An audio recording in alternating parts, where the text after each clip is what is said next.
Patrick Keefe, and this is Tyler Lucier, and you're watching Yes Chef. It's a local cooking show based on chefs from the area.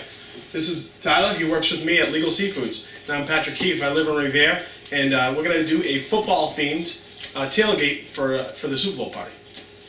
So today what we're going to do is we're going to start off making a chili. We're also going to make a pulled pork with the mustard barbecue. We're also going to make some awesome Reuben egg rolls, and to finish it off we're going to do a little brick chicken. Tyler's going to help me out. We're starting off with the chili. We started off, I got about a pound and a half of sirloin. I chopped it up. We also chopped up one large white onion and about a half a pound of bacon. So what we're going to do is we're going to take in a little Dutch oven here. We're going to take that bacon, and this Dutch oven's on about medium heat, and we're just going to add it into here. And we're going to get the bacon a little crispy. All the fat that's going to come off the bacon as it renders down is going to be utilized to sear off the onions and the beef and everything else. So, like I mentioned, I like to use a chili that's using a little bit more of I guess a less fatty meat. So sometimes at the store you can find a London broil or even a strip steak works out really well. And the meat, as it cooks in the Dutch oven, it'll tenderize, and that's really when you know it's finished. All the flavors come out, but the meat is really fork tender, so it it's soft in the mouth. So Tyler's going to get that bacon rendered off. I wanted to show you in our chili is you can go ahead and buy spices, and we're going to use some different spices. But I like to get some heat directly from a pepper. And this one here we're going to use a habanero. One habanero is going to offer just enough spice for this this chili here. And I wanted to show you the difference, because if you're in the store and you're looking for a habanero, don't confuse it with a jalapeno. Jalapeno is obviously a little bit more mild, so you would need a few more. It doesn't give you that same heat, but they're both great in different applications. Habanero, jalapeno. So while Tyler's letting that pork render off, or the bacon, and you don't have to use bacon. I like to give it some different smoky flavor from the bacon. I'm going to cut the habanero. Now, mind you, they're very spicy, so definitely wash your hands after, and yeah, definitely don't rub your eyes or go to the bathroom directly after. But this habanero, inside it's going to have the seeds. You're going to remove the seeds, and you're also going to remove the pith, which is that little white layer that's kind of coating the sides, and you can remove some of that pith and the seeds very easily. And once again, I'm going to remind you again, if there's a warning on the TV, definitely wash your hands after, because you'll forget, you'll touch your eyes, or you'll definitely feel it where you don't want to. How's that bacon coming along, Tyler? It's almost there. Great. So I'm going to get this here cleaned up in just a small mince, because you want it to spread out throughout the entire chili. And just like I mentioned, a little goes a very long way. So one of these is going to be good enough for the chili that we're going to make. Is going to probably serve, 12 to 16 people, depending on how much you like. Now everyone has a different thoughts on chili. What do you think? Do you like beans in your chili? Do you like or just meat? Oh no, chili con carne. Just meat. Yeah, no beans. Right? A lot of people don't put beans. What about vegetables and stuff? How do you like it, Tyler? Oh yeah, thicker the better. Thicker the better? Hearty chili. Now what is it? Texas chili uses just meat, right? Yeah, Texas chili, Tex-Mex. Yeah, it's not really like New England style chili. I always add a little meat. Now, I think one of the reasons that you add a lot of meat to your chili, a lot of different beans to your chili is it spreads out. It probably lowers the cost a little bit, as well as you're going to add some different protein. So I'm sure in times when they're a little tougher, you're going to use a heck of a lot more beans to get the protein in your diet, rather than just using all meat. So I get those minced up nice, but I'm going to wash my hands while I'm doing that. And that bacon is almost crispy and rendered, so that should be great.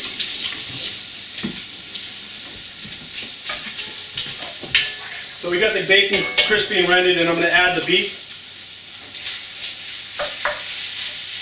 And Tyler's going to get a good sear on that.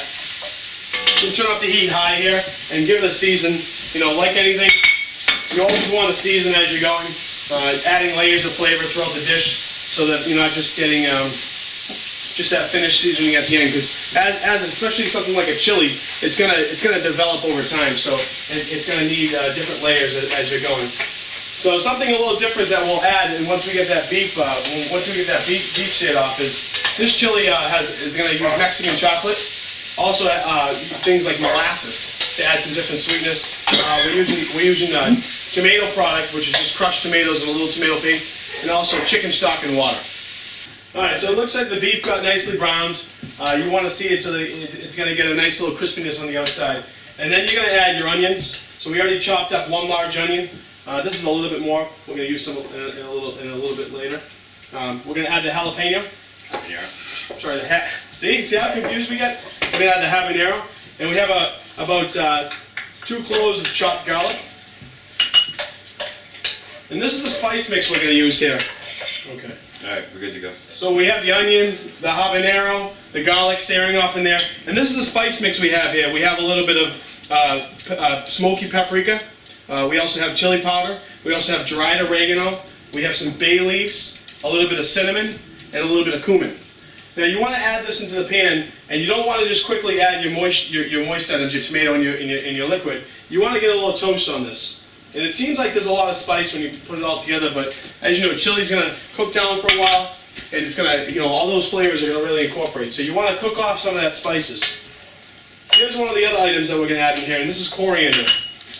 Coriander has a little bit of a lemony flavor to it, so I like that it adds something a little bit different. But I toasted it already. You definitely want to toast your coriander, and you'll get that flavor off of it. And we're just going to add about a teaspoon. I'm going to put it in a spice mill and just give it a little zap. Fun fact, coriander, you plant it, turns into cilantro. It is. That's right.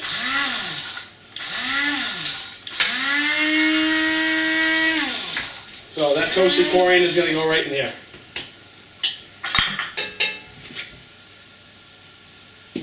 That should do. These are some different spices that I think a lot of times people are maybe timid to use. And they don't like to try different things, and that's why I wanted to do this show, is to give you a little glimpse of what it's like to be in a restaurant using different ingredients. And I know that if I was a plumber, I'd probably have a little fear of, or I wasn't a plumber, I'd probably have a little fear of maybe changing some pipes, because trial and error, and all of a sudden you have a bunch of water all over your house. So when it comes to cooking, I'm hoping to show you some different ways to cook and not have that fear of using different ingredients. So this is another different ingredient that some people like to use and some people don't. It's going to add a different smokiness to it. And this is chipotle peppers. They come in a can. You can get them at the grocery store.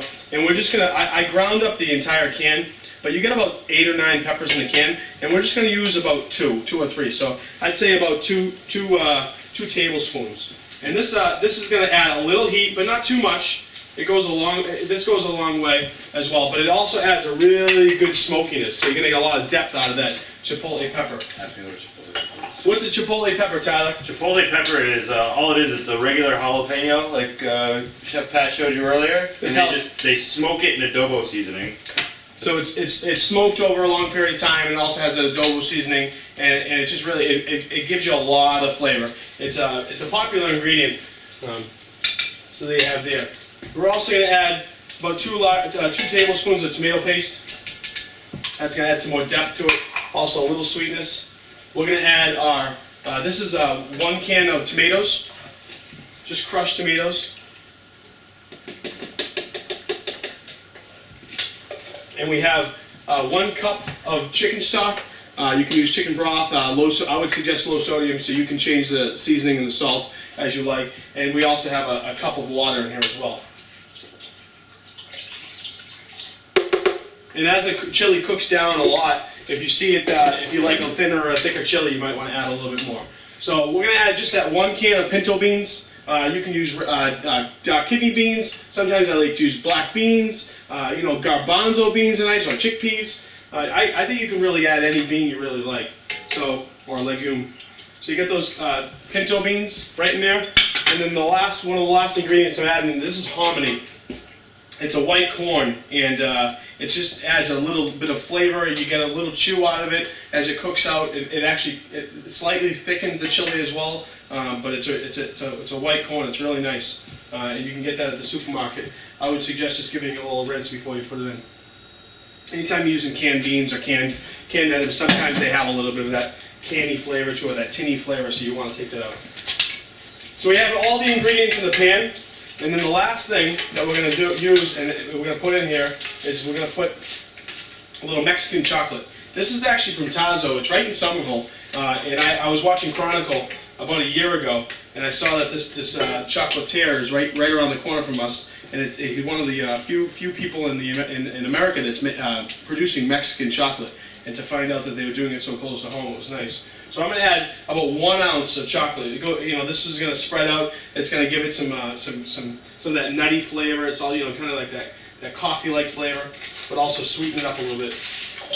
And just a touch of molasses.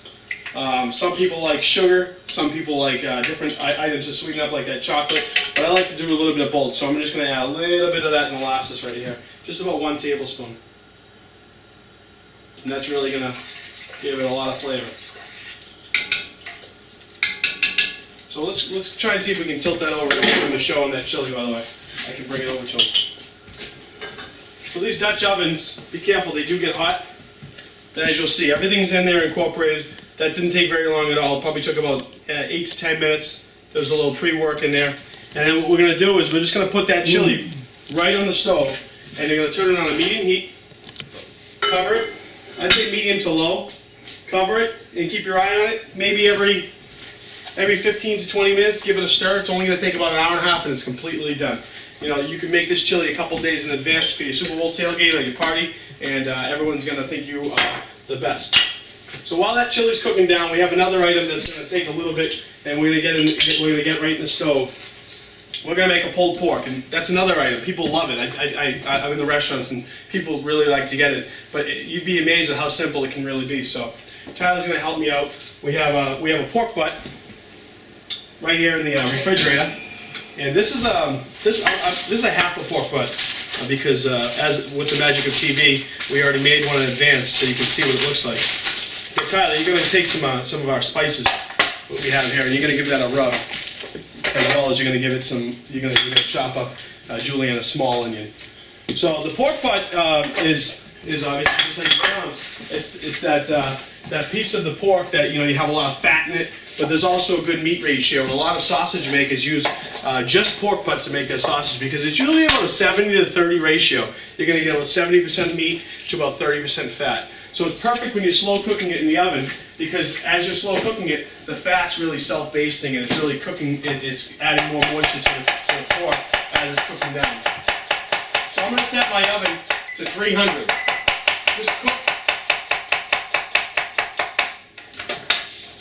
You can see how often I use this, huh? Where are we?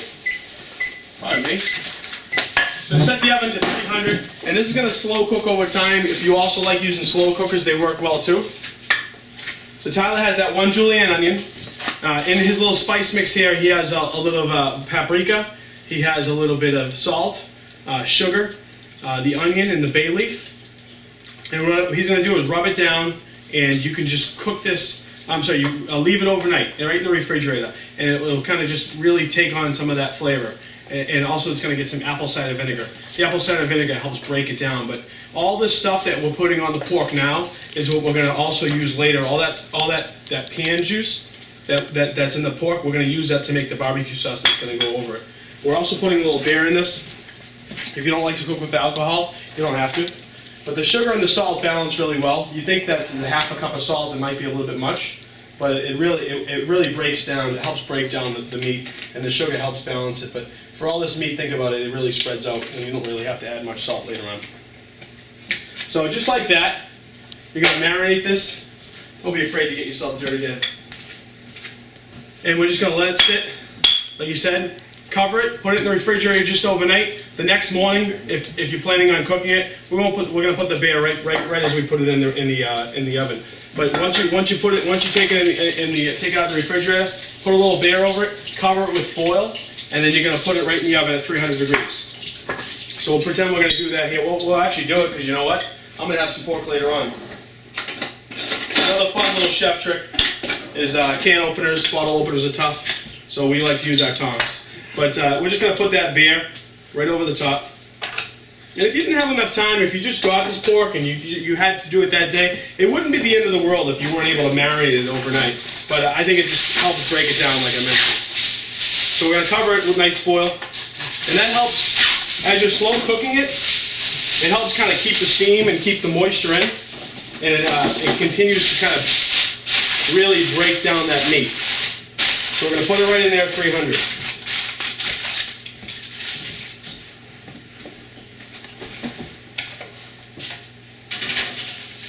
Most pork butts at the local grocery store are going to run you anywhere between $2 and $2.50 a pound, and that was a half of a 7-pound butt. I got one of the biggest butts I could find, so you would use all the bear if you had to. But through the magic of TV, what we did here was a little earlier. We had our butt go, so it's going to cook for about at 300 for about 4.5 hours. At about 4.5 hours, you're going to take a fork, or you can take a knife and you can just poke it. And you can see that it's going to go in really easily. And it's as simple as that. So as you take it out, you want to take a little bit of brown sugar. You're going to take a little bit of mustard. And you're going to make almost like a brown sugar mustard right inside here. And what I do is I take some of that juice from the pork. Just a little bit of it, and I make a little glaze. So I crank the heat of the oven up to 400, and then I rub this right on the top. And it's going to take about 10 more minutes, and it's going to get a little glaze on the outside, and that's going to add that, almost like that, I guess some people call it the bark or that crust on the outside of the pork. I like to use a spicy brown mustard. You could use really whatever you like. Some people like more of a honey or a Dijon mustard. It all depends. So that would go right on there, and also, like I mentioned, the flavor of this pork, the juices in the pan are going to really help create the barbecue, which we're going to make just a little bit. So you'll know it's done. You can flip it over, you can really play around with it, but you see right there? It breaks down.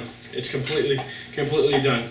Now some people like their pulled pork really super shredded. I like to know that it's still got some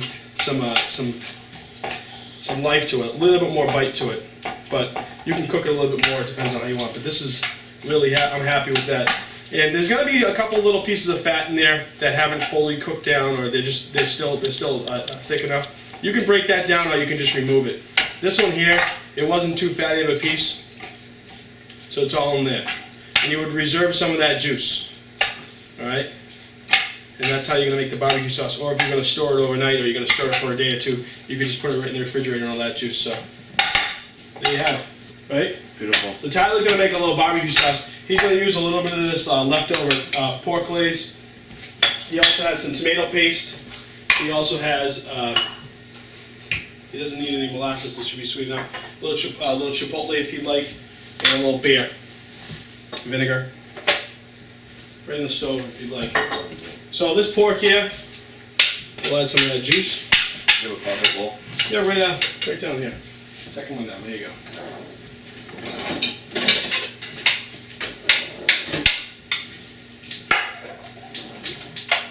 What I like to do is, as this pork's going, I'm going to make a little condiment for it.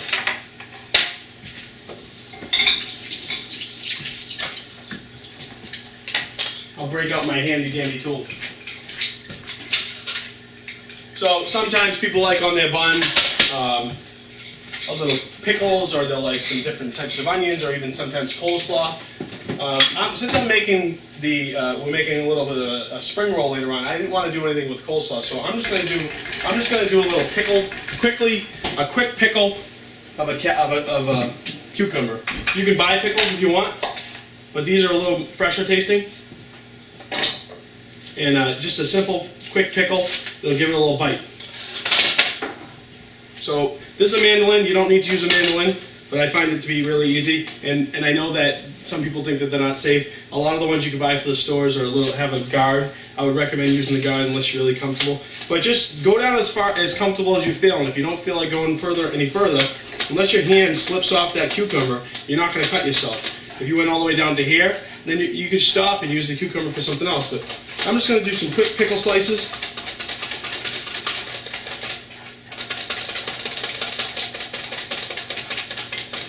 You know, I've definitely got myself on these mandolins before, but sometimes it's usually the butt of my hand as I'm getting down, trying to get a little too ambitious using too much of it. But that's it. It's all the pickle we need. Now I'm just going to toss in a little bowl here.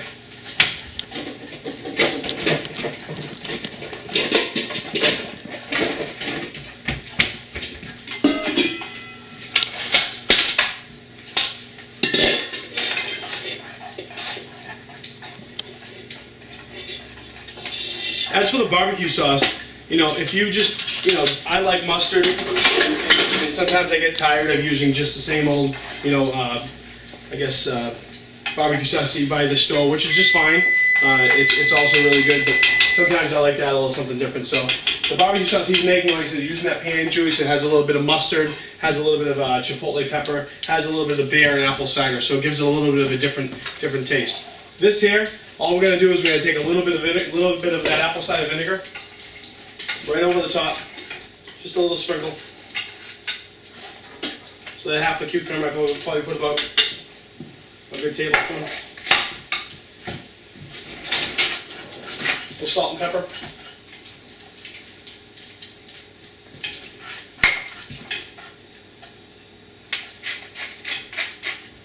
And there you go. These won't hold up too long. You know, they'll hold up in the refrigerator for a day or so you can really make them a la minute or last minute. And we'll taste it. That's it. It's gonna just give it enough crisp on that sandwich. So what I got here is at the store, your local grocery store, and you can use any type of sandwich bun, but I figured for a tailgate party or a Super Bowl party, you want to have a lot of different foods, and that's what people really are coming for. So we're going to use little slider rolls.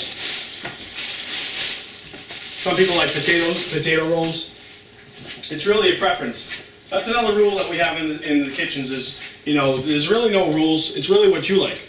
So I'll take those little mini slider rolls.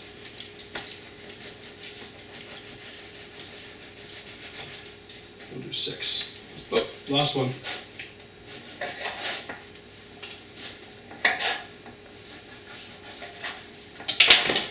And we'll take them and we'll open them up. We're going to make some sandwiches here.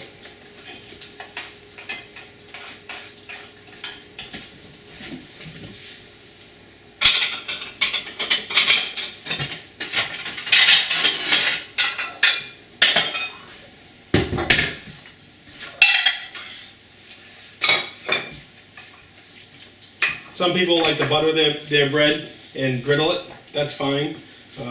I like the freshness of these rolls, so I don't think that I need to do that. So, you get some pork for me, Tyler? Pour the sauce. All right. You can pour that sauce right over it.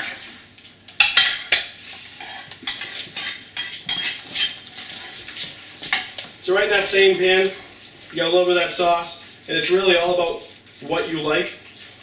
If you like a sweeter barbecue, use a sweeter barbecue. You can add a little more sugar if you were making it on your own, or if you wanted something hotter, you can always add a little heat. I'm just going to take some of that pork, right on top. You can make them as big as you want. How big do you like yours, Tyler? I like it so that it doesn't fall out everywhere. All right, nice and easy to eat. Nice and easy. That's a good idea when you're having a little party. You probably don't want to get it all over your shirt. Yep. Especially if you're at a Super Bowl party and you're wearing your $180 Brady jersey, right? Oh, I don't know what you'd wear. So you got some of these quick pickles right on top. It's going to give it that fresh crunch. Yeah, that's lunch right there. Yep. I know the cameraman is excited, and I got Bruce. Bruce is hanging around. For anyone that wants to know, Bruce is named after Brewski, so he's appropriately named for our Super Bowl party. And he's still waiting for his friend Vince to come home. And that would be after Vince Wilfork. So here's the pulled pork sliders. We'll leave those over there. Want to give one a try, Tyler? Yeah, we'll eat one of these right now. Go ahead. Tyler's a growing boy. And he actually just works for food. We don't pay him. I just got a raise. All the single A's. You hear that?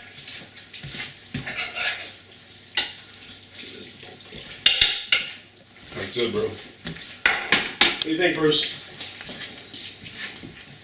Sounds good. So welcome back. We got Tyler here. He's making what we call a Reuben egg roll. And I got to give some credit to the last Patriots game I went to. There was a young lady that made some of these. I don't know if you know the Lombardo family out of East Boston and Randolph, but she made them, so I got to give her credit.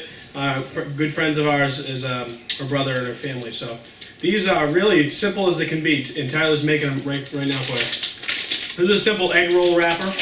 We took some store-bought corned beef, and if you make your own, I don't know if you would. Store-bought corned beef, some Swiss cheese, and sauerkraut. Some people don't like sauerkraut, so you could use a pickled cabbage, or you could just use your own. If some people would use coleslaw in substitution of corned beef. So he took these egg wrappers, as you can see, on the angle, and he's putting about, I'd say about a good little ounce of the corned beef, a little cheese, and a little bit of the sauerkraut right on top. And just a little water, he's wrapping them and sealing them tight. So as you can see here, maybe you can look for the camera a little bit more. Make another one for us, Tyler. And if you have a deep fryer at your house, or yes, chef. If you have a deep fryer at your house, you could just put them right in the deep fryer at about 350 degrees. They're going to fry up in about 2 minutes. If you don't have a deep fryer like I have right here, I just have a hot pan on the stove.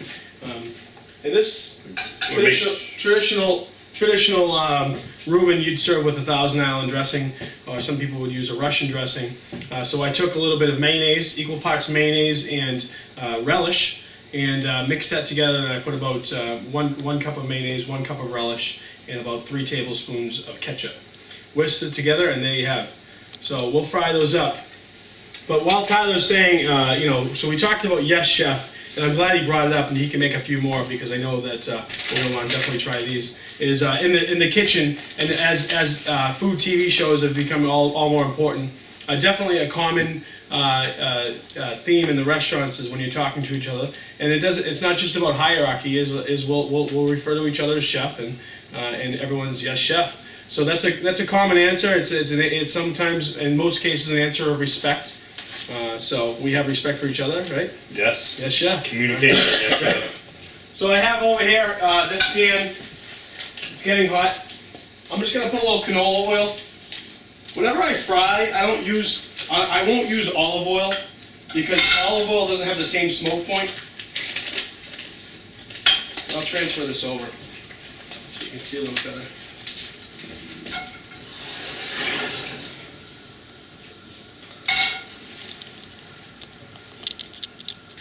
So I'm going to get this to a little pretty hot. But like I said, canola oil has a little bit of a higher smoke point than olive oil. So when you're frying and you're at those high heats of 350 to 400 degrees, olive oil would smoke. And also, when you're frying a wonton, you don't want to incorporate a lot of flavor in the oil. You're really just using it to cook it. And olive oil, as you know, has a ton more flavor than a very neutral canola oil. So frying these, check to see if it's hot. You can always spec something in there.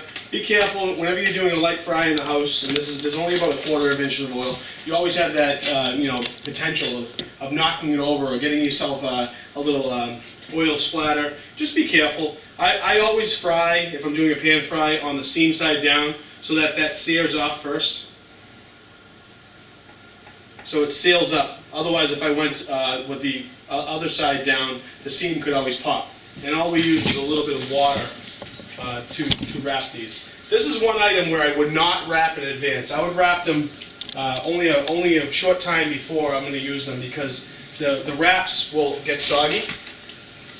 And if you have if you have a lot of moisture in the wraps, the cabbage can leak through, and you'll have soggy wraps, and they won't crisp up as much. And then the last little technique or trick when it comes to frying is don't overcrowd the pan. We're going to give everything a little room because the more you add to the pan, the cooler the oil is going to get. Every time you're adding one of these cold spring rolls, it's almost like you're throwing an ice cube in oil. So it's cooling down, it's bringing down the temperature, so you won't get that high heat. So I was going to add another one, but I feel like there's just enough room for what we have here. So we'll let those get nice and golden brown, and we'll flip and turn as we go. They're a little thicker, so you're going to definitely want to cook them on both sides. You don't want to get any of that raw dough. All I'm going to do is when I take them out too is just put in a little paper towel. put them right there on my board. There you go. Thank you. So Tyler, what's one of your favorite tailgate foods? Oh, wings. Wings. Wings. Well, Sausage. sausage, definitely. I definitely thought we had to do the chili. Now, as far as the wings go, the next dish we're going to make is the brick chicken.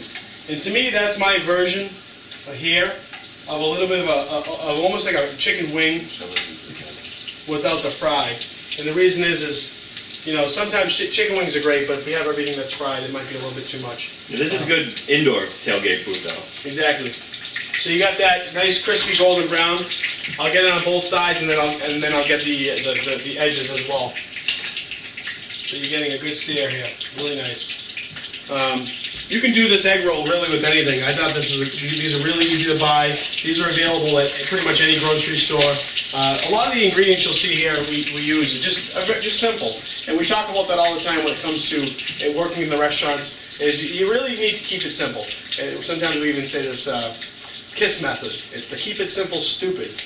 And you know, because if you try and overcomplicate it, that's when you really go off. And at home, like I mentioned, I'm not a plumber, so the last thing I'm going to do is try and change all the plumbing in my home. But I will try new things. If I'll watch a demonstration, or I'll ask a friend of mine and try and get some tips. So that kind of gives me a segue to this show. Is, you know, we're looking for people in the area that may want to learn. We're looking for people in the area that want to come and sometimes just hang out. We have a few seats over here. We can have people come and sit down and eat as we go, a little studio audience, and as well as other local chefs that would like to come on and show some techniques from their restaurants and also highlight their restaurants. You can always contact me at Patrick at KeithForRevere.com, or you can contact RevereTV.org, and they'll have all our contacts, as well as all the recipes that we make are going to be available on RevereTV.com. So these are almost pretty good here, this first batch.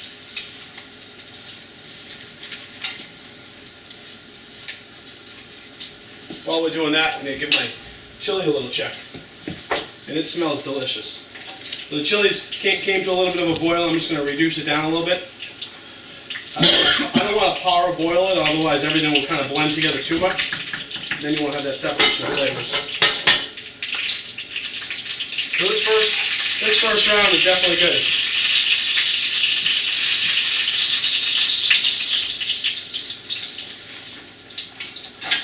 Oh, I'll lose one.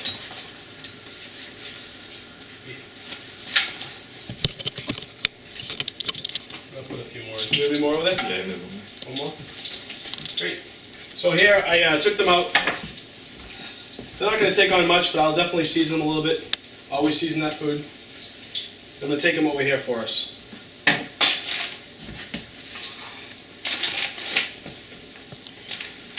As they cool down a little bit, you can take them off that piece of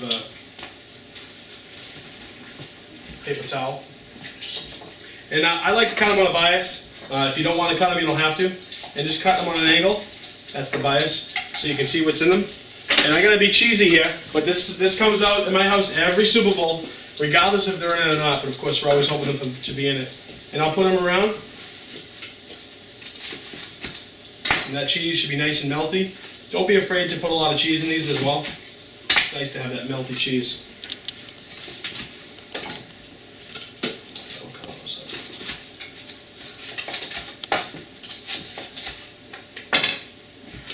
So we got them there, all assembled nicely. You can throw a little garnish, but I can tell you that most of my friends really don't care much about the garnish. They just want to get to the food. And we're going to put some of that Thousand Island dressing right in the middle. If you don't feel comfortable making the Thousand Island dressing, you can always buy it. It's easy enough to buy. So there you have Reuben spring rolls. Finish it up, and then we're going to show you a little bit of everything together. We're doing what we call a brick chicken. And you ask, why brick chicken? If you look it up, a lot of restaurants or a lot of places will do something called brick chicken, and it can be a million different ways. At the end of the day, it's really called brick chicken because, yes, you cook it with a brick. So, if you're grilling at home, and you're outside, or if you're at a tailgate, you would take these nice big bricks, and all I did here was I wrapped them in some foil. So we got the bricks here. They were cleaned, but they're wrapped in foil. If you didn't like using a brick, you could probably use a big steak weight, which would be perfectly fine as well. So what I did here, like I mentioned, I like wings, and I use chicken thighs. Skin on, bone in, chicken thighs. And what I'll do is I'll take the thigh, and I'll just kind of score the back where the bone is to expose the bone a little bit. It's going to help cook it a little bit more evenly without taking the bone off, because you're going to get that moisture and flavor, as well as you're gonna keep it nice and easy to eat. You can take it right on the bone, and you'll have one large piece of chicken. Just gonna score it a little bit, and take a look at the thigh. A lot of excess fat, you can take off some of the excess skin. When you're doing the brick, the skin on keeps it moist, and you get that crispiness. You wouldn't really need the brick if you were gonna do just a chicken breast, or if you're gonna do something with without this much depth, because the brick is going to kind of push it down and cook it really evenly. So you're going to have that thigh there, and I'll take them all and just score them a little bit, like I said, removing any extra fat, which I've already done in advance. Okay, this piece here, I have a little bit. While I'm doing that, Tyler's making a marinade. So why don't you tell him what you're putting in this chicken here, Tyler? I just scored this ginger with a spoon and basically just scrapes away all the extra skin. I'm going to score that, and then I'm going to zest one whole lime and zest one whole lemon. I'm going to julienne white onion, and add some soy sauce, some rice vinegar, and a little bit of hot sauce just for a little kick. Then mix it all up and add it right to the chicken and let it sit in it for a bit. You're missing one important ingredient over there. What do you got? What do you got? Soy sauce? Chinese 5-spice. Oh yeah, right here, right in front. We got the 5-spice, a little thyme, and the bay leaves. Chinese 5-spice is a mixture of cinnamon, coriander, turmeric, Clove, allspice, and allspice. So we have the bay leaf. Just going to add a little flavor while it's cooking. We'll take that 5-spice. Tyler's going to chop up a little thyme, a little 5-spice, all good in there. We're going to mix it up. As you saw, I got rid of my cutting board. Wash your hands whenever you're dealing with raw poultry. Typically, I'll try and do it completely in a separate area of the kitchen. So the rest is in there. I'm going to put the lemon, the onion in there. And don't worry, we're going to use the rest of this lemon and lime in the salsa that's going to go with this chicken. And we have the thyme. I'm just going to pick the thyme. We don't have to chop it up. Some thyme you'll get is really woody and sticky. As you can see, this is a little softer.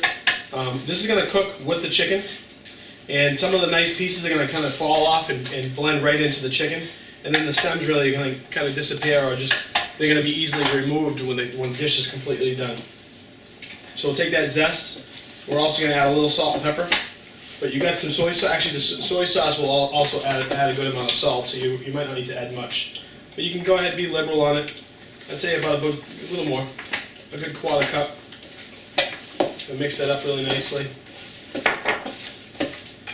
The vinegar is going to give a little bit of a cut through some of the spice. There you go.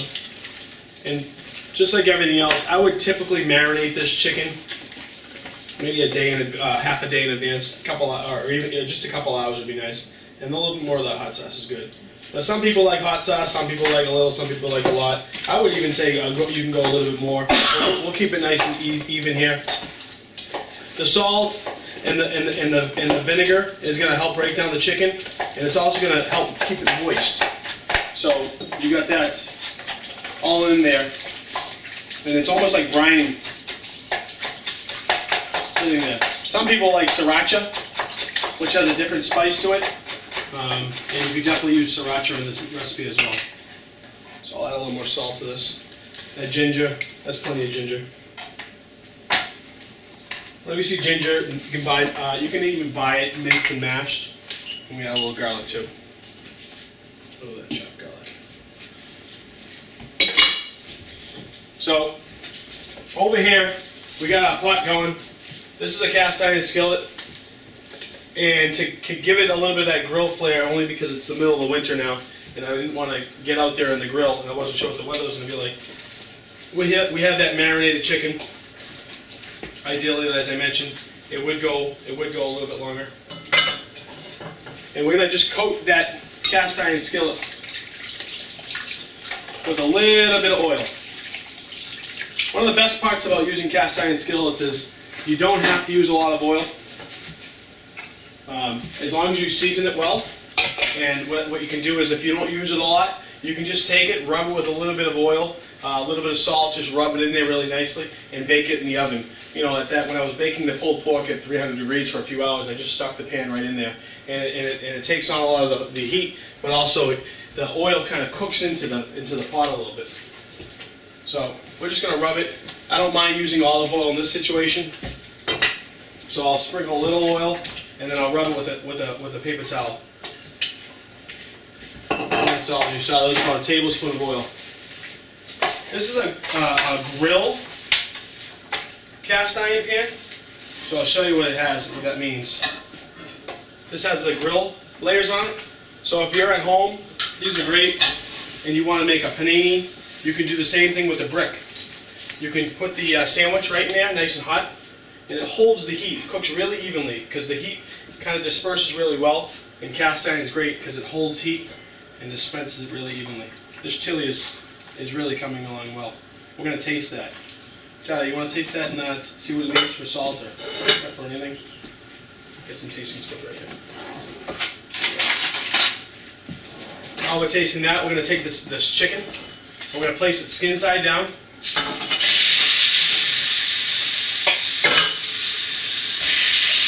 Skin side down, it'll be nice and crispy. You want to cook that skin, and also the fat is going to render out. Not all of it, of course, but it'll help.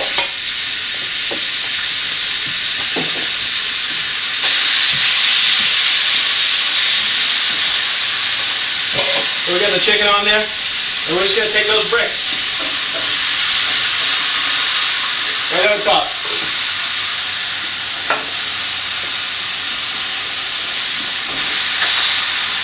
Change the foil as often as you need. And there's the brick chicken. That's going to take about 8 minutes on that skin side, and then what I'll do is I'll flip it over, cook it for another 4 to 6 minutes, depending on how thick the chicken is. The thighs are going to cook a little bit slower.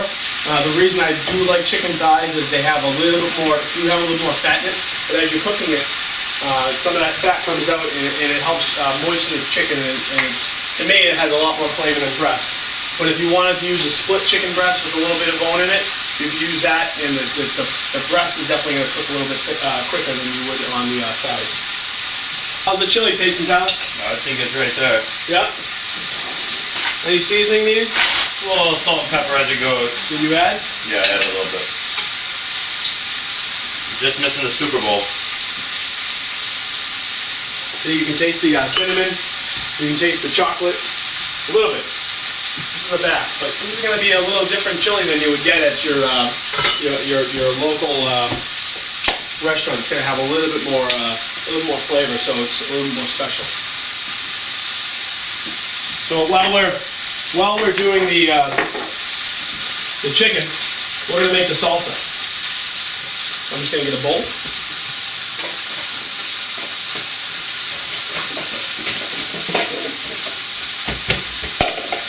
What I took was a couple layers of corn, and I grilled them off on that same cast iron skillet, and I shucked them. So you got 2 layers of corn right there.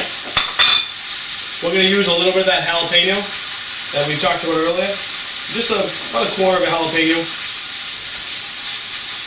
Scrape out the seeds and some of that pith. So this is going to add some good flavor to the chicken here.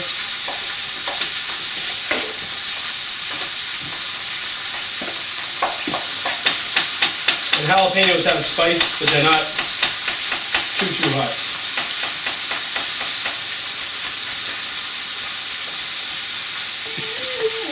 We're also going to add a little green onion.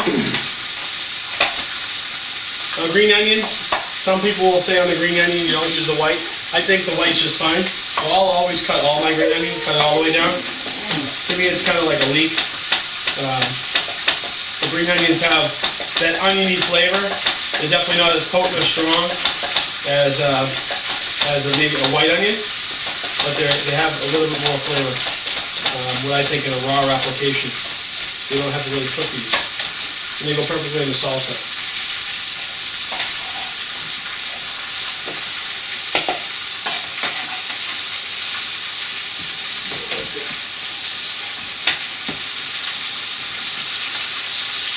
What we have here is just some jarred roasted red peppers. If you want to make your own, feel free to. Oh, don't tell me this is going to happen. No, I will not. Yes, chef.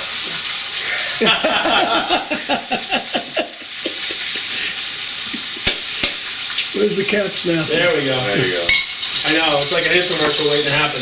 There was no way I would ever give up on that jar. If we had to take 20 cuts, That was like 15. it was not going to happen. So, depends on how much pepper you like. And, you know, normally I would add a little tomato, but I gotta be honest, it's the middle of winter, and fresh tomatoes to me just aren't exciting. They don't have a lot of flavor. So, I would go with the roasted red pepper instead, where you're gonna get a little bit more flavor. But you can really add anything to this salsa. You want to take the chicken? Pardon me? Chicken? The chicken now. There's a little ways to go. So now we're also going to use that juice. Limes can be tough sometimes. You don't get a lot of juice out of them. So the best thing to do is let your lemon and your limes, if you want to juice them, let them sit at room temperature. You're going to get a lot more juice out of citrus when it's sitting at room temperature. Some people, if it's coming out of an ice cold refrigerator, you can even stick it in the microwave for 5 seconds to get some of that warmth. But if you go a little too far, you'll have some exploding lemons. And I'm only going to use a half of that lemon to get all that lime juice.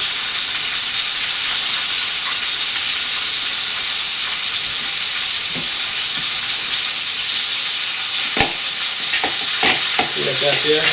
You're going to add a little bit of that hot sauce, even though you have the jalapeno. It's different types of heat. And then we're just going to do a little salt, pepper, and olive oil.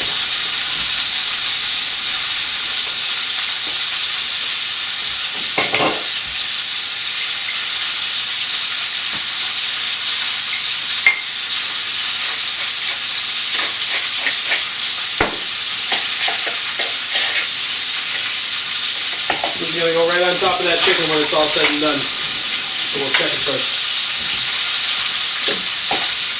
What do you think, Tyler? Let's give it a try. Not that hot at all.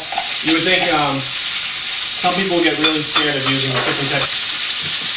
These bricks, they will get a little hot, but they're still pretty easy to handle. Be careful.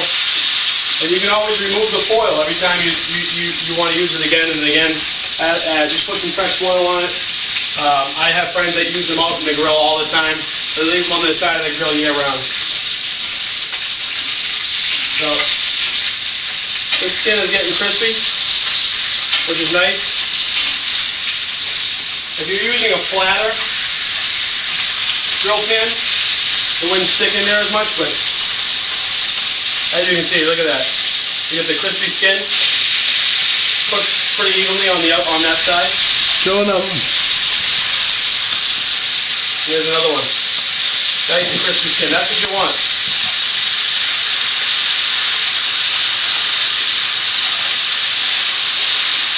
Where's that last one? Right on top. So we're going to put the bricks back on top. So we're finished up. Our chili is done. We just turned the heat off, and like I mentioned, you can make this in advance. And what we did was we served it up. Put it in a nice crock with some green onion and some cheddar cheese right on top. And we found our first studio guest. Looks like Jen came home. So my beautiful wife Jennifer is going to let us know how some of the food tastes when we're all done. And then, as you can hear, I'm pulling the chicken off the grill. This is the brick chicken. And that's all done. We're just going to let it rest for just a minute. And what I'm going to actually do is all this little extra juices I'm going to drizzle right over the top. You don't have to cut it, but some of these pieces are big, so when you're serving it, take that in mind. Or if you wanted to, you can give it a little cut. Find where that bone is. So if you wanted to even cut it off the bone, you could, but I like to use these and eat it just like that. And then we'll put it down here. I feel like it's a king-size chicken wing because you only really have that one bone. And then you put this stuff on top here. And this could also go for dinner. But like I mentioned, I'm one to use all that juice. And some of it's fatty, so I'm not going to use it all. But to give it a little more moisture on that chicken. And then you can have the refreshing salsa right over the top.